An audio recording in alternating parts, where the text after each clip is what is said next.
sanction maximale. 5 ans d'exclusion de tout établissement d'enseignement supérieur. Cette décision est complètement injuste. Wendy n'a pas triché, quand bien même qu'elle aurait triché. Cette décision est complètement disproportionnée. Mais cette décision, ce n'est pas une surprise. Dès le 19 septembre, le doyen Montauban a affirmé publiquement que Wendy était coupable d'une tentative de fraude.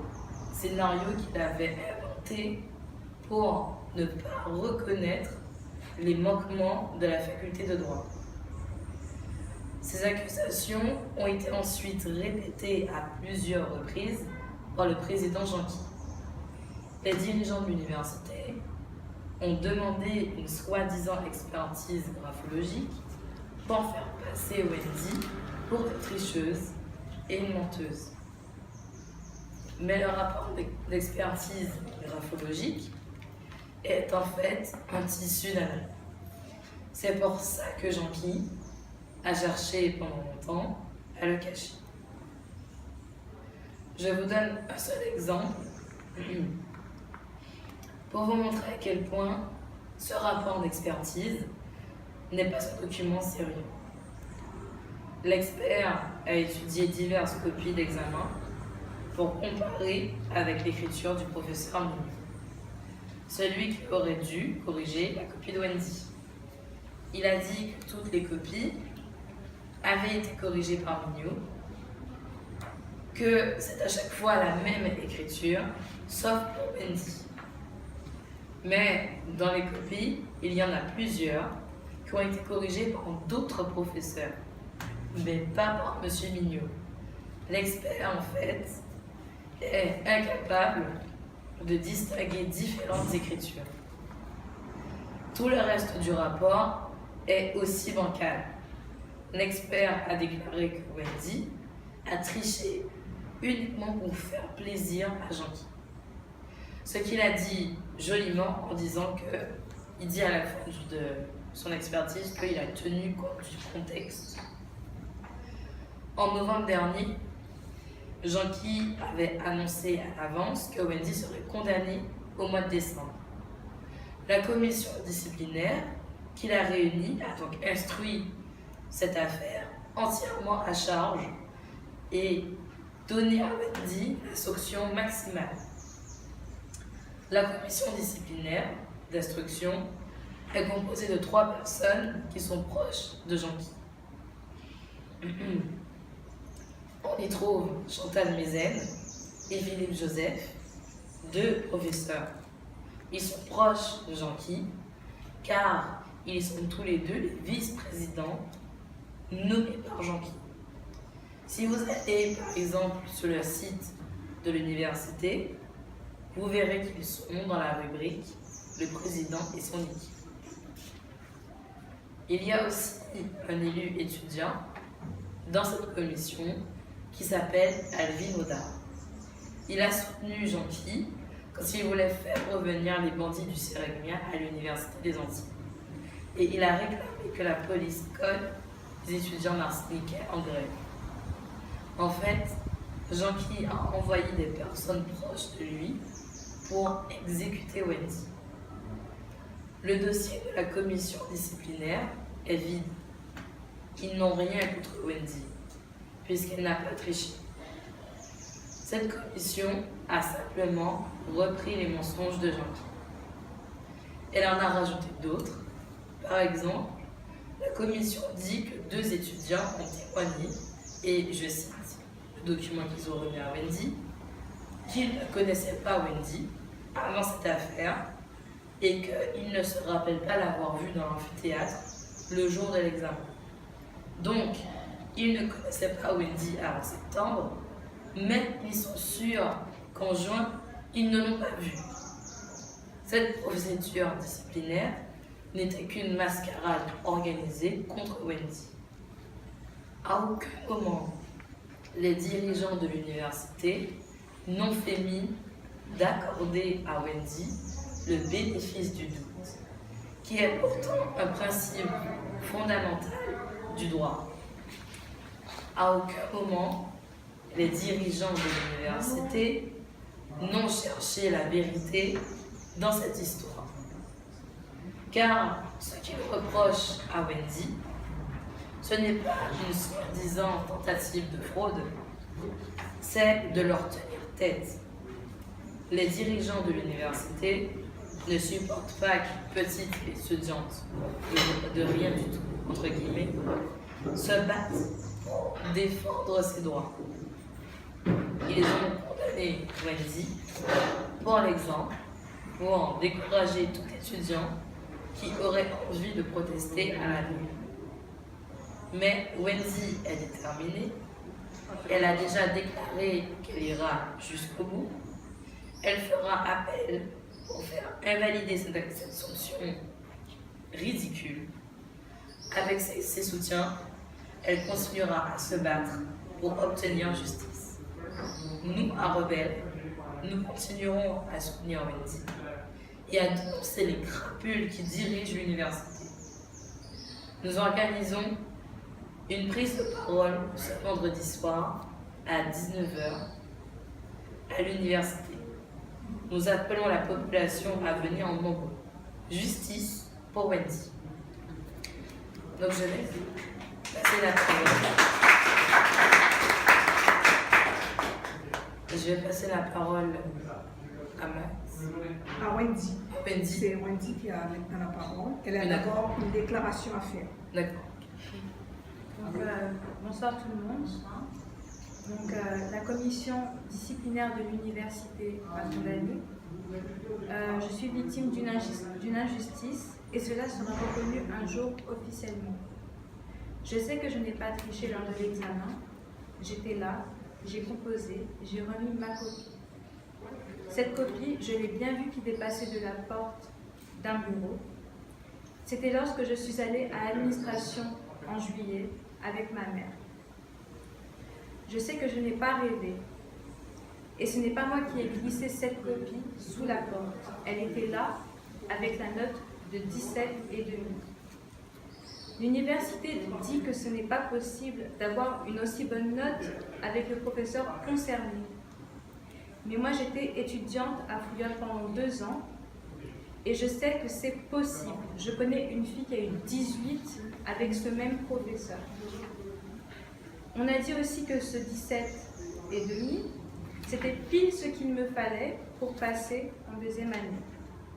Mais ce n'est pas vrai. Si j'avais voulu tricher, j'aurais besoin d'un 14. Moi, je sais que je ne mens pas et que je dis la vérité. Donc, je continuerai à me battre avec mes camarades et mon avocat, Maître Calvaire, parce que si cette histoire m'est arrivée, je ne veux pas que ça arrive encore à d'autres étudiants. Je suis innocente. Voilà, c'est tout ce que j'ai à dire.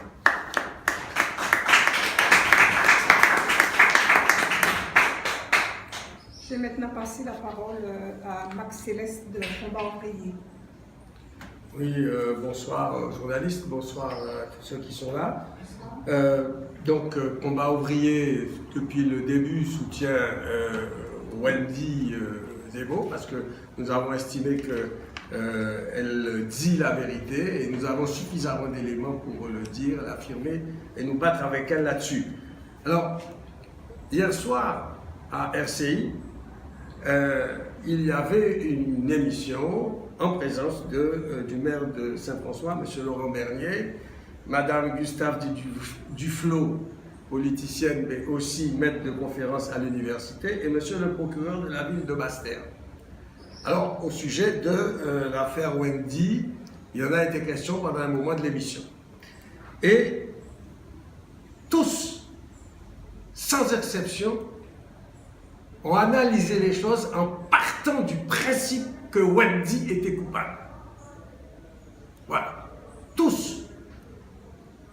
Le maire de Saint-François, M. Laurent Bernier, dit que si ces éminents professeurs d'une éminente université ont pris cette décision, c'est qu'ils avaient de bonnes raisons pour le faire, etc.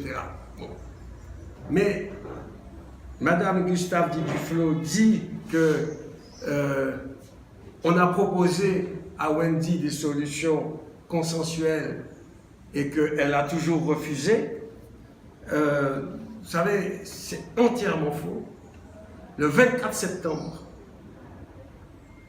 Wendy et ses camarades de rebelles ont obtenu une rencontre avec la fac de droit. Et là, surprise, Montauban, le doyen, n'est pas là. Ni Mignot, dont on dit qu'il est hors de la fac.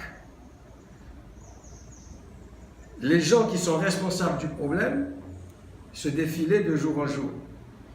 La réunion donc a tourné court et en partant, nos camarades ont vu Mignot sur le parking, qui était bien là, alors qu'on nous avait dit qu'il était occupé à des tâches professionnelles, en ville, etc. Bon. D'une part. D'autre part, la maman de Wendy, qui est ici présente, qui est là, et sa fille, nous ont toujours dit qu'elles ont essayé de discuter avec Montauban. Et que Montauban les a envoyés balader, je ne dis même pas pratiquement, les a envoyés balader.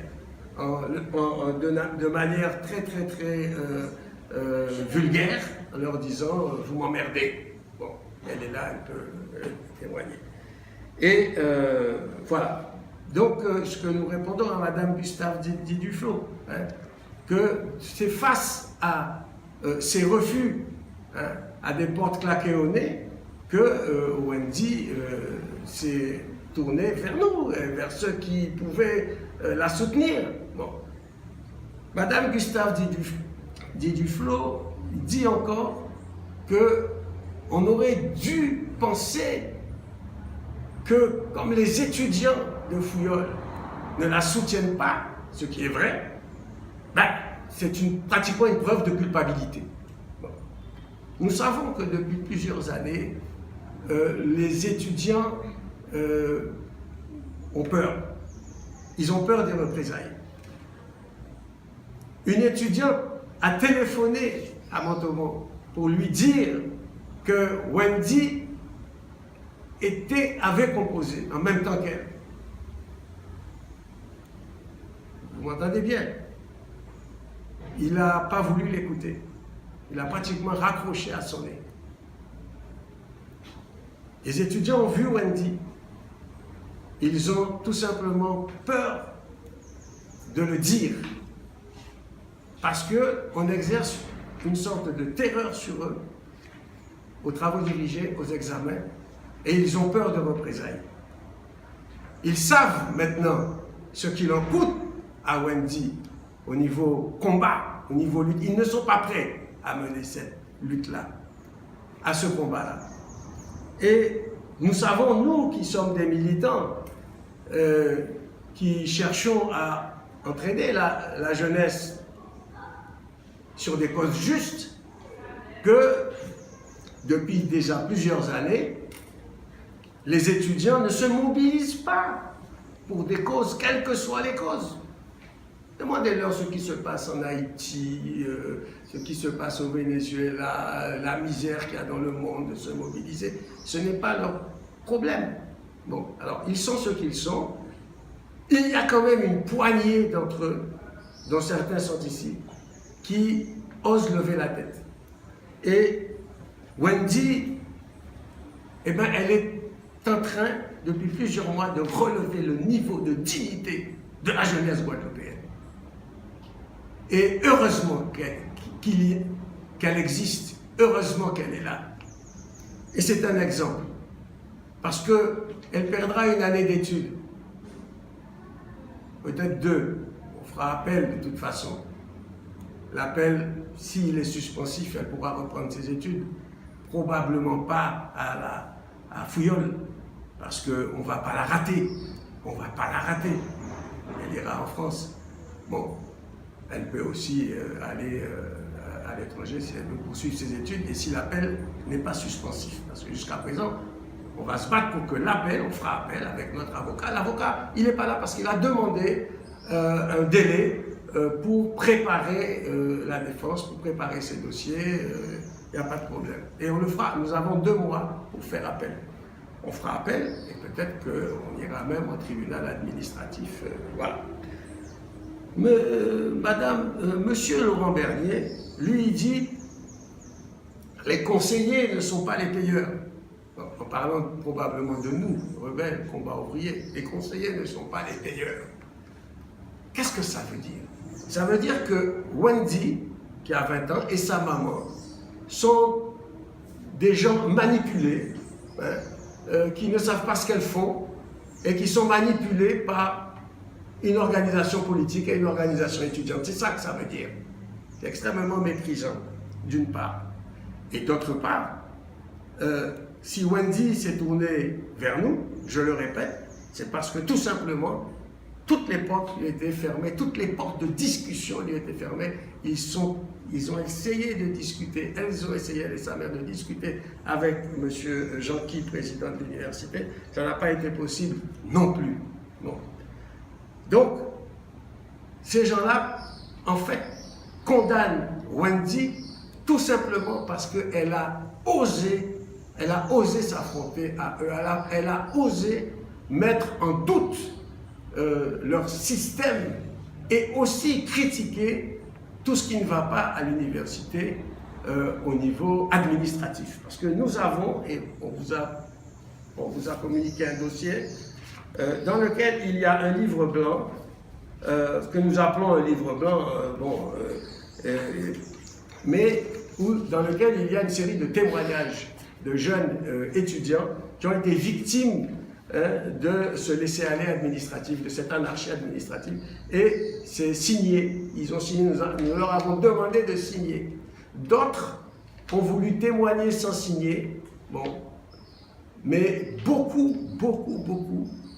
nous rencontrons beaucoup de gens qui ont eu des problèmes soit parce que, bon, on n'avait pas, par exemple, on avait des étudiants à qui on a mis un zéro, parce que, tout simplement, on avait alors qu'ils étaient présents, bon, c'est arrivé, ils ont témoigné, mais il y en a beaucoup qui n'osent pas témoigner et qui ont peur, je le répète. Alors, monsieur le procureur qui était là aussi, ben lui, il part du principe au départ que Wendy a fraudé. Et c'est ça qui est le plus choquant. C'est ça qui est le plus choquant. Vous savez, il y a quelqu'un qui a dit calomnier, il en restera toujours quelque chose. Bon. Et vous savez, on est dans un pays, qui a connu une histoire,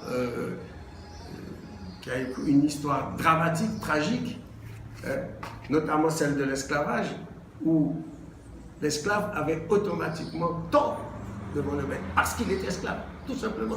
Bon. Nos frères noirs américains, jusqu'à maintenant d'ailleurs, bon, lorsqu'ils s'opposent à un policier blanc ou à un raciste blanc, ils ont déjà tort, parce qu'il est noir. Dans l'Afrique du Sud de l'apartheid, un noir avait tort parce qu'il était noir. Mandela, quand il était en prison, moi j'étais tout jeune à l'époque où on l'a mis en prison, c'était un bandit, c'était un terroriste. Il avait tort. Il avait tort parce qu'il était noir et parce qu'il exigeait des droits pour les noirs. Il avait tort.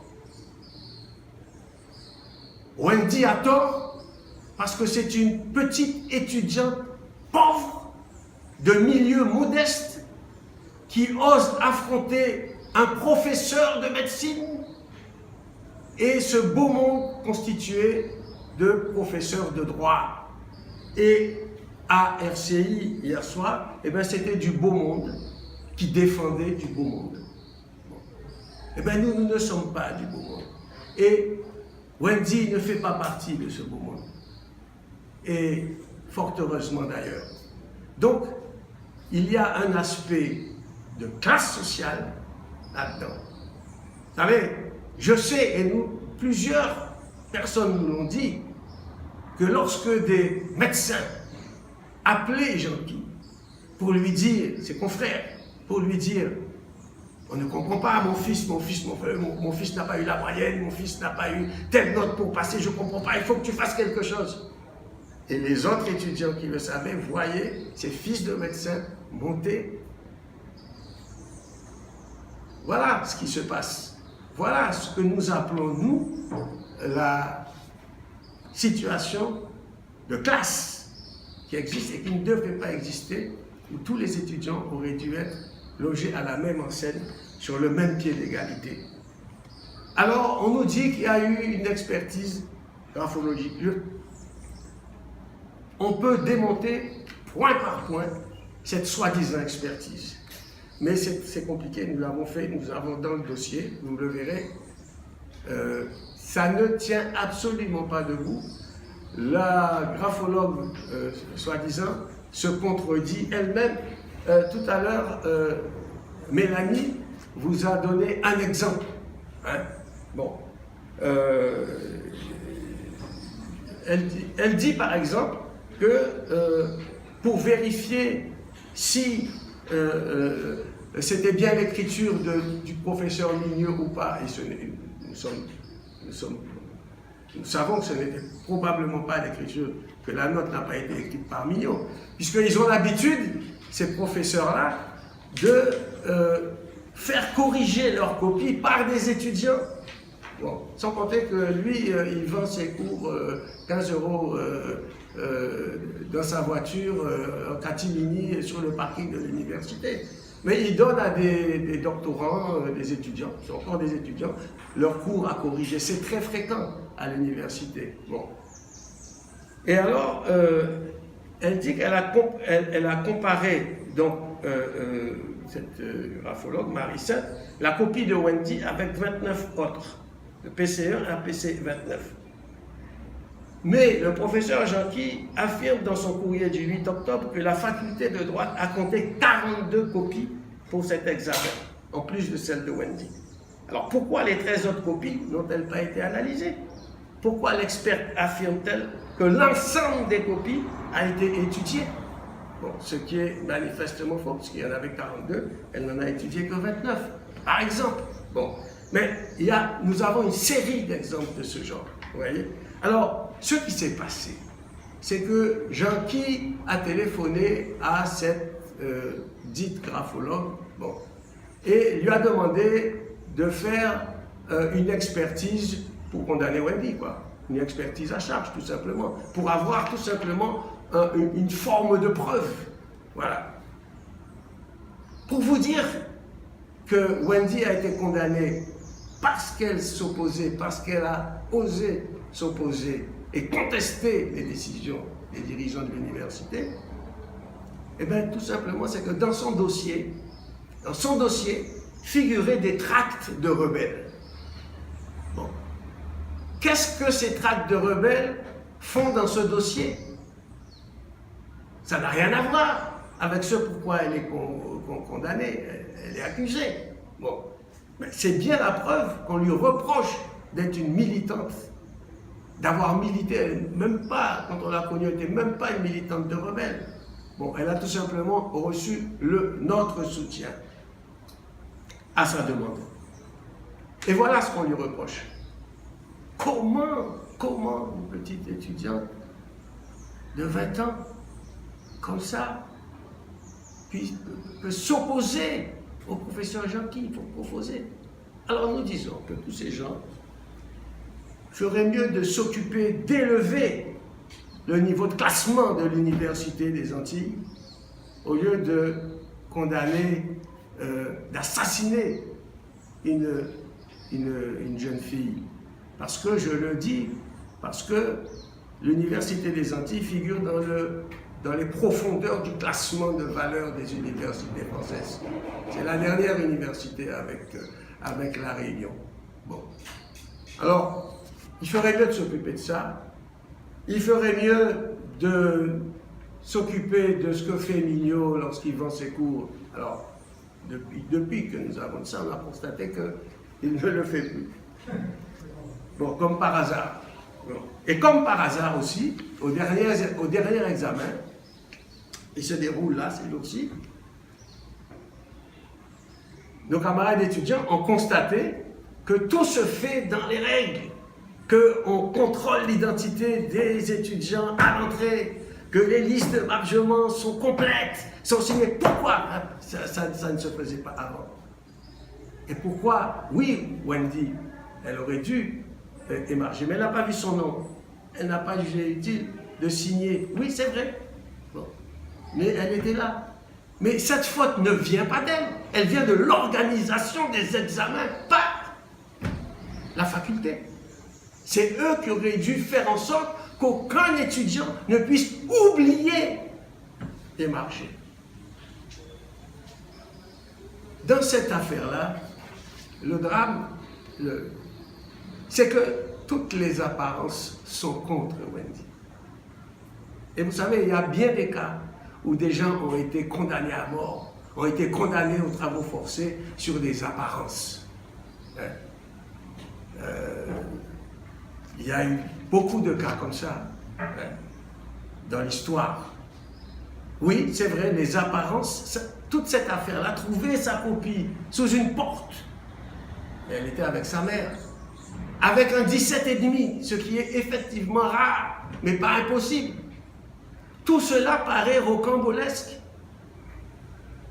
Et effectivement, il y a beaucoup de gens qui ne croyaient pas en Wendy parce que ça paraît tellement énorme. Mais c'est justement parce que c'est tellement énorme que nous pensons que nous lui faisons crédit d'avoir un minimum d'intelligence, hein, et que si elle avait voulu frauder, elle n'aurait pas procédé comme ça. Elle ne se serait pas mis 17,5. Elle se serait mis 14, elle a dit, juste pour passer. Bon, elle se serait arrangée pour... Bon, voilà. Pour que ça ait une apparence de véracité. Bon.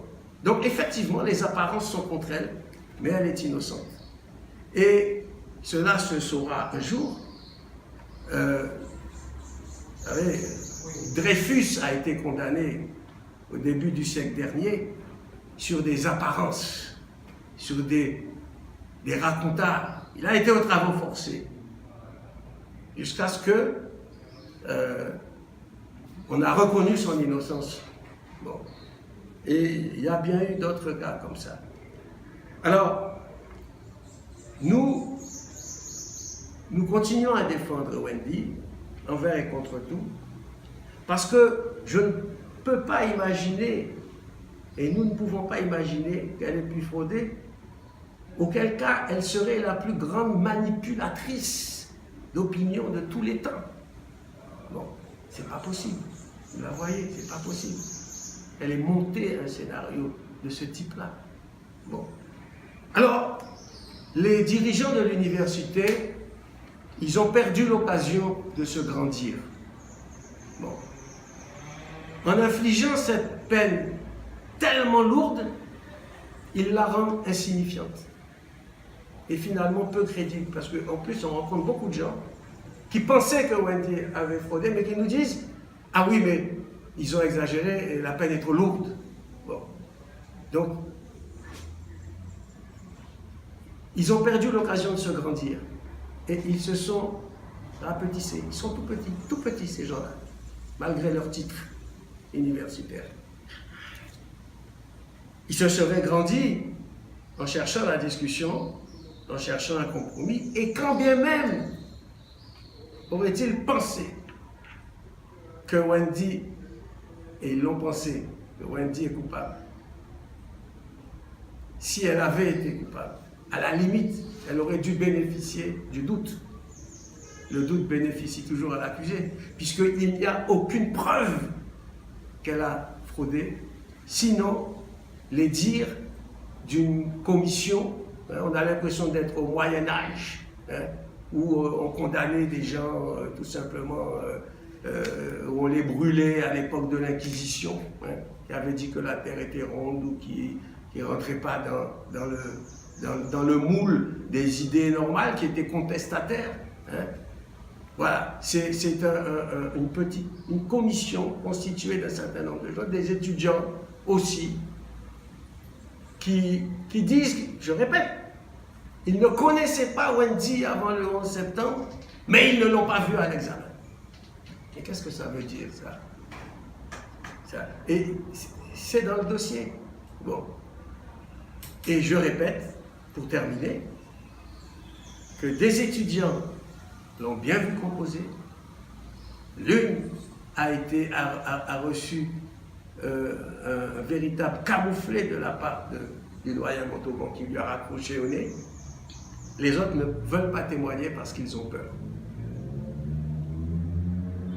Encore une apparence qui va contre Wendy.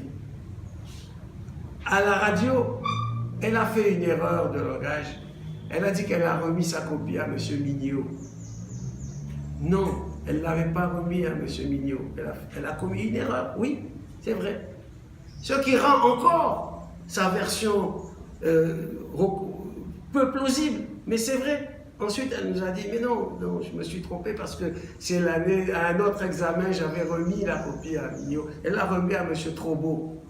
Mais M. Trobeau, on a essayé de le faire témoigner, de lui dire, mais dites que Wendy vous a remis la copie. Il n'a rien dit. Alors, peut-être qu'il ne se souvient plus, je veux bien le croire. Bon, avec plusieurs dizaines d'enseignants qui sont là, d'étudiants, on peut avoir un trou de mémoire, c'est possible. Bon. Mais ça, il aurait pu le dire, mais il n'a rien dit. C'est quand même bizarre. Bon. Et je lui pose la question aujourd'hui publiquement. S'il le sait, qu'il le dise. S'il le sait et qu'il ne dit pas, c'est un lâche, bon, et un malhonnête. S'il ne le sait plus, il peut le dire aussi. En tout cas, c'était lui qui était là à ce moment-là. Voilà, il y a bien d'autres choses que nous pourrions vous dire sur cette affaire-là. Mais ce que nous voulons dire à l'opinion publique, c'est de se méfier des versions officielles, parce que bien souvent, ces versions officielles cachent beaucoup d'autres choses. Comment se fait-il qu'un doyen comme M. Montauban ait dit à la mère de Wendy et à Wendy, vous m'emmerdez, vous m'emmerdez, vous parlez. Bon. C'est parti de là. C'est parti de là. Le consensus, c'est eux qui l'ont refusé. L'explication, c'est eux qui l'ont refusé. Et pour une fois, il y a une étudiante et ses camarades aussi étudiants qui osent dénoncer ce qui se passe à l'intérieur de l'université, la mauvaise organisation et aussi la malhonnêteté intellectuelle de ces gens qui condamnent qui organisent un peloton d'exécution sur une jeune étudiante, en réalité, tout simplement, parce qu'elle a osé se rebeller. Et je finirai par cette phrase d'un philosophe du siècle dernier: je me révolte, donc je suis. Eh bien, tu existes, Wendy. Tu existes. Tu es une vraie femme. Et tu nous fais honneur. Merci.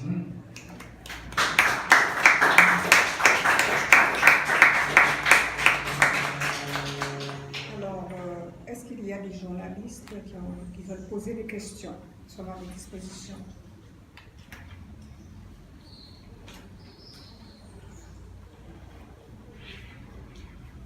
Est-ce que c'est possible du coup de faire un micro tendu? Comment? De faire un micro tendu. Une question avec le micro. À qui? Préférence. Ceux qui veulent? Ah oui, ça vous dirait?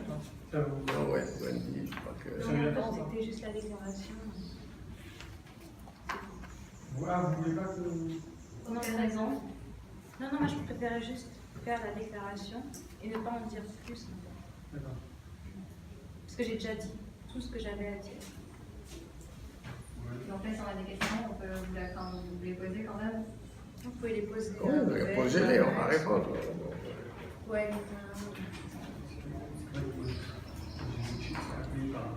L'élection, quand vous avez parlé, c'est ça. Juste après Mademoiselle, vous avez fait vos déclarations, ça, quand j'étais sorti. Oui. C'est ça. Mais c'est Oui. pas là. Mais Elle peut la relire, Je sais si tu veux, Wendy. lui donner. Elle est très courte. Oui, faudra la revenir alors parce que. Et ouais, du coup, moi j'avais des questions, mais si vous voulez, je vous avoue que c'était plus intéressant. Quand on fait un truc en télé, c'est mieux d'avoir la personne directement concernée parce que c'est le fait qu'il y ait des soutiens qui s'expriment, c'est positif pour l'image que l'on va montrer après la conférence de presse. Mais en termes de parole directe, c'est beaucoup moins fort pour nous en termes de reportage, je pense que nous télé. Elle peut refaire sa déclaration. Voilà, c'est la déclaration. C'est elle qui voit. Je suis désolée, peut-être que vous n'êtes pas content, mais elle a dit qu'elle refuse. Quand ce sera Prési qui a accusé de je sais pas quoi, il ne s'exprime pas, si c'est avocat qui ne s'exprime pas, lui. J'ai aucun. D'accord. Pas du tout gêné en fait. Cela dit, vous pouvez poser une question, on peut vous répondre. Mais bien sûr, posez vos questions. Je sais pas s'il y a des. On est là pour ça. Non, bon. Il y a un journaliste devant. Donc là, vous allez reprendre la déclaration. Très bien. Et qu'est-ce que je voulais dire aussi? C'est ce que j'avais demandé. On a 10 secondes, je vais trouver rapidement.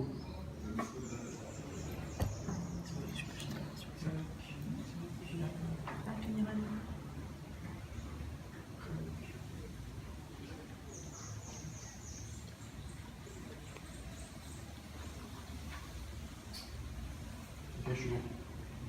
7 ans. Alors, la commission disciplinaire de l'université m'a condamnée. Je suis victime d'une injustice et cela sera reconnu un jour officiellement. Je sais que je n'ai pas triché lors de l'examen. J'étais là, j'ai composé, j'ai remis la copie. Cette copie, je l'ai bien vue, qui dépassait de sous la porte d'un bureau. C'était lorsque je suis allée à l'administration en juillet avec ma mère. Je sais que je n'ai pas rêvé quand je suis allée à l'université. Et ce n'est pas moi qui ai glissé cette copie sous la porte. Elle était là avec la note de 17,5. Voilà. L'université dit que ce n'est pas possible d'avoir une aussi bonne note avec le professeur concerné, mais j'étais étudiante pendant 2 ans à Fouillol et je sais que c'est possible. Je connais une fille qui a eu 18 avec ce professeur. Il a dit aussi que ce 17,5 c'était pile. Enfin, on a dit aussi que ce 17,5 c'était pile aussi ce qu'il me fallait pour pouvoir passer en 2e année. Mais ce n'est pas vrai. Si j'avais voulu tricher, j'aurais besoin d'un 14. Moi, je sais que je ne mens pas, que je dis la vérité. Donc, je continuerai à me battre avec mes camarades et avec mon avocat, Maître Calvert. Parce que cette histoire m'est arrivée, je ne veux pas que ça arrive encore à d'autres étudiants et je suis innocente. Si il fallait recomposer, en tout cas si la solution s'était présentée avant et recomposer cette copie, est-ce que vous l'aurez fait? Il aurait fallu que la solution se pose avant de toute façon.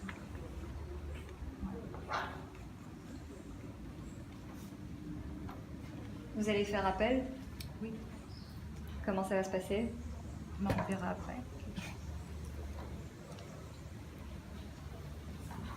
De toute façon, c'est l'avocat qui s'est commencé. C'est lui qui peut parler dossier.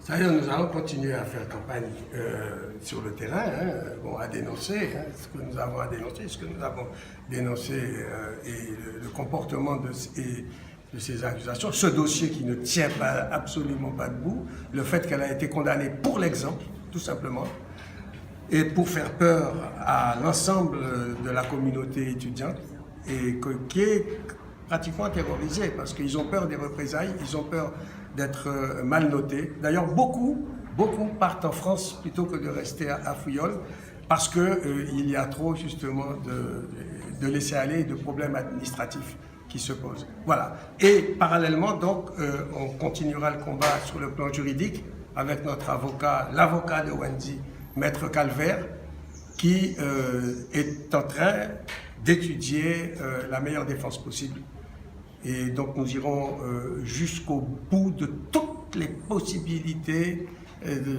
à la fois de terrain et à la fois juridique.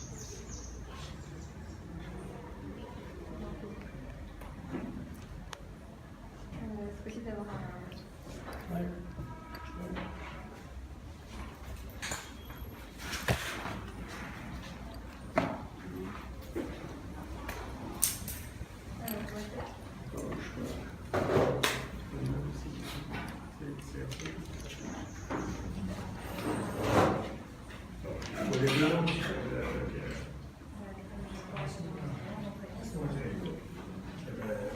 Céleste.